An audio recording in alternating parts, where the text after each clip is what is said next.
नमस्कार दोस्तों, हाजिर हैं एक बहुत ही सुंदर कथा के साथ। तो दोस्तों, कहानी को पूरा सुने, आधा अधूरा ना छोड़ें। शिव और पार्वती हिंदू धर्म के सर्वोच्च आराध्य दंपति केवल कैलाश पर्वत के ही वासी नहीं थे, वे समय समय पर पृथ्वी पर भी विचरण करते थे। मानव जीवन, धर्म और सत्य के रहस्यों को देखने और समझने के लिए आज हम आपको एक ऐसी रहस्यमयी कथा सुनाते हैं जिसमें भगवान शिव और माता पार्वती ने एक अद्भुत रूप में पृथ्वी का भ्रमण किया और मानव जाति को एक महत्वपूर्ण संदेश दिया। एक बार माता पार्वती ने भगवान शिव से कहा, प्रभु, आप कहते हैं कि पृथ्वी पर अधर्म बढ़ गया है, लोभ, क्रोध, मोह लोगों के मन को ग्रस्त कर रहा है, परंतु मैं स्वयं देखना चाहती हूँ कि वास्तव में क्या स्थिति है। शिव मुस्कुराए, देवी, आप सत्य जानना चाहती हैं तो चलिए हम वेश बदलकर धरती पर भ्रमण करते हैं। कोई हमें पहचाने नहीं और हम मानव समाज को उनकी वास्तविक स्थिति में देखें। इस प्रकार शिव पार्वती ने साधारण वृद्ध दंपति का रूप लिया। शिव एक जटाधारी वृद्ध बने और पार्वती एक बुजुर्ग स्त्री। उनके वस्त्र साधारण, चाल धीमी और मुख पर दया का भाव। वे हिमालय से चलकर धीरे धीरे भारत भूमि की ओर बढ़े। पहली बार वे एक समृद्ध गांव में पहुंचे जहां की सड़कें चौड़ी थीं, घर भव्य थे, लोग रंग बिरंगे वस्त्रों में थे। उन्होंने एक सेठ के घर जाकर कहा, बेटा, हम भूखे हैं, कुछ अन्न और जल दे दो। सेठ ने ऊपर से नीचे तक उन्हें देखा और कहा, यहाँ कोई दान नहीं दिया जाता, जाओ कहीं और जाओ। उन्होंने अन्य घरों में भी कोशिश की, लेकिन हर जगह उन्हें अपमान ही मिला। एक महिला ने तो यहाँ तक कह दिया, खुद काम करो, क्यों दूसरों से मांगते हो।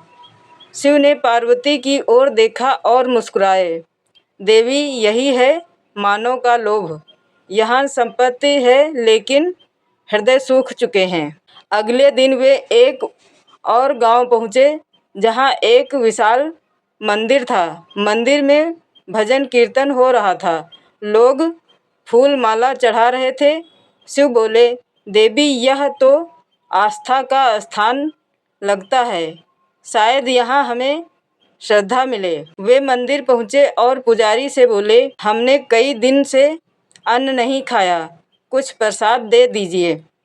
पुजारी ने कहा, प्रसाद केवल दर्शन अभ्यर्थियों को दिया जाता है, भिखारियों को नहीं।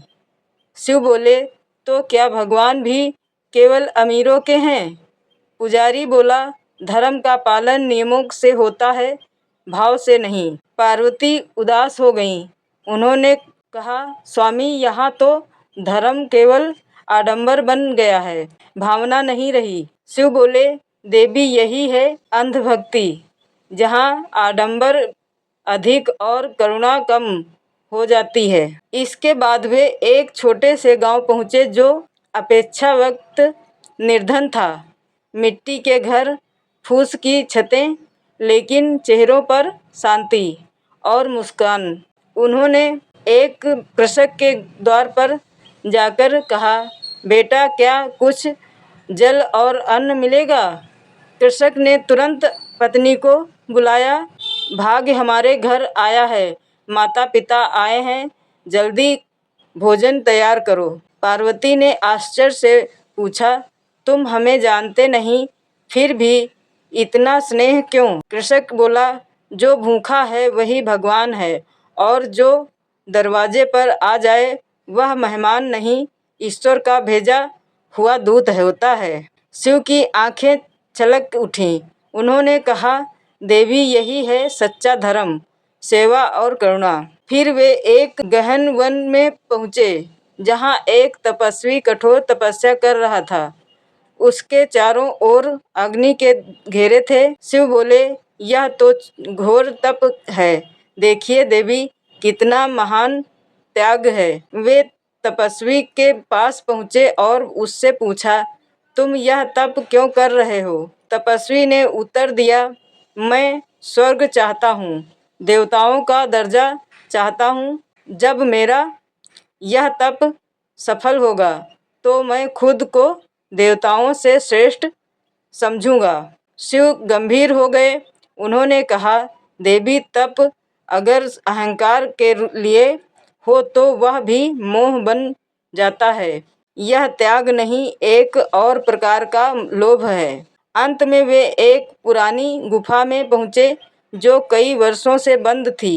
वहाँ प्रवेश करते ही पार्वती को एक अद्भुत ऊर्जा का अनुभव हुआ। उन्हें पूर्व जन्म की एक झलक दिखाई दी जब वे स्वयं सती थीं और यज्ञ में कूद गई थीं। शिव भी गुफा में ध्यानस्थ हो गए। अचानक पूरी गुफा शिव ऊर्जा से भर गई। वहाँ के पत्थरों से कुछ स्वतः शिवलिंग के रूप में प्रकट हो गए। पार्वती ने पूछा, प्रभु, यह स्थान तो दिव्य है, इसका रहस्य क्या है?